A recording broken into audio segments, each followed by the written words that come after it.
Okay. So now we are going to understand what is normally distributed random numbers. Now let's suppose uh,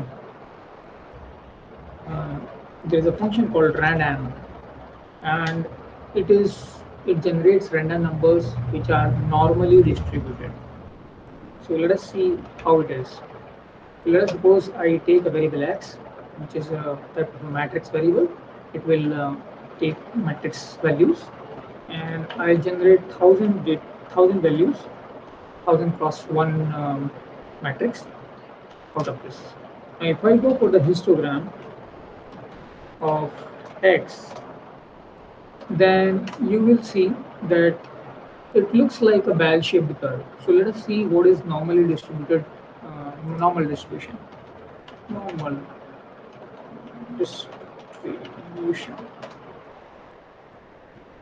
See, this is the normal distribution. So let us go to the Wikipedia and see it how it's like.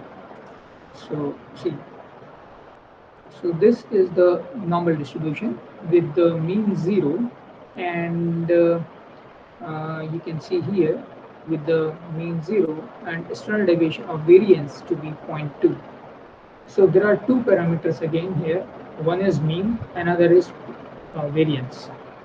So the standard deviation actually tells the width of the this variance or the standard deviation. So this is variance is the square of the standard deviation, and this measures this width, a certain width of the normal distribution. So if you have more wide distribution, then the variance is large. So you can see this is large variance. 5 is the largest variance. So you can see that, okay, so it has the biggest, or the spread is high, right? So So mostly you can say that um, there are the interval of having larger or same kind of probabilities is more as compared to here. Here only few points looks like to be of similar probability or probability density, a particular range. But here you can say that many points would be approximately equally likely. So that you can say, right? And on the other hand, you can also see that you do not have a compulsion over the range of the normal normal uh, random variable. So the range is not defined, but what is defined? What is their mean? So if you sum them up and divide it by the whole count of numbers, then that particular thing is a parameter over here. The another thing that is a parameter is the variance, represented by sigma square, which tells about the spread. How much, or how many points will deviate from the mean? How many points will deviate from the mean?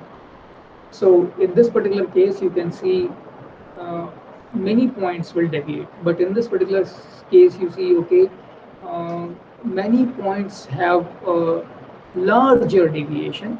Many points has the affinity towards deviation. They are very low. So deviation, with the zero deviation, there are many points corresponding to this, and there are very few points which has more than minus 2 or more, sorry, less than minus 2 or more than 2 deviation.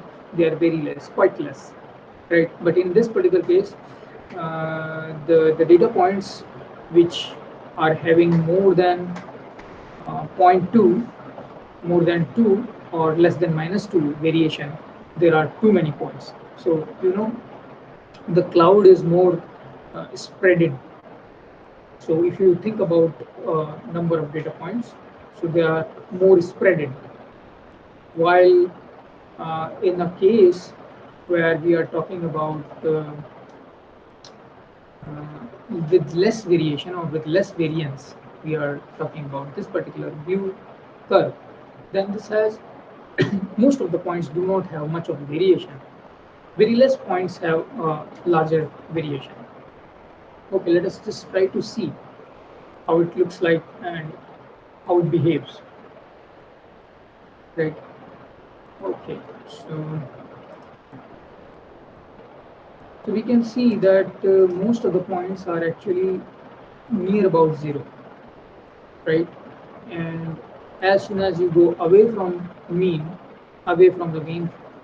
either side, either you go to the negative side or you go to the positive side, the number of data points is going lesser and lesser and lesser. Eventually, what will happen that the probability is almost zero, and the occurrence of the very steep or very uh, extremely low values or extremely high values is very low. So in generally we say that nature follows random distribution. So most of the experiments do follow random normal distribution. Now you can see if I increase this random, so if I increase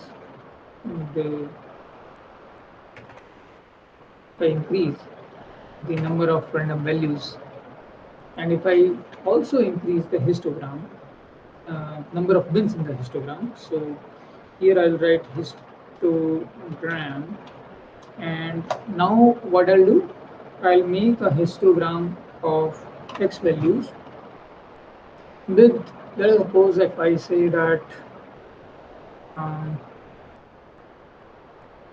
I'll generate 100 bins on over the 100 bins.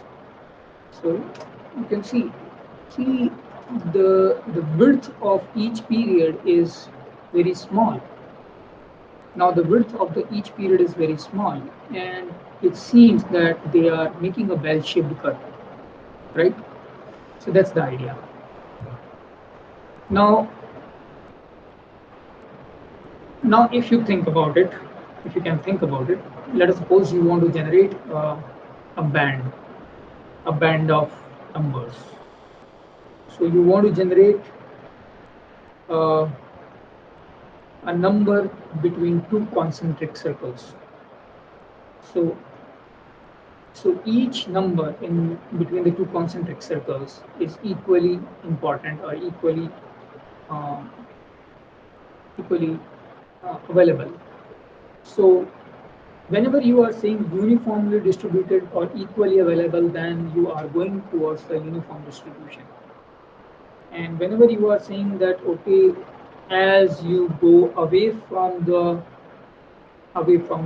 mean value, the occurrence of that particular value will be very less.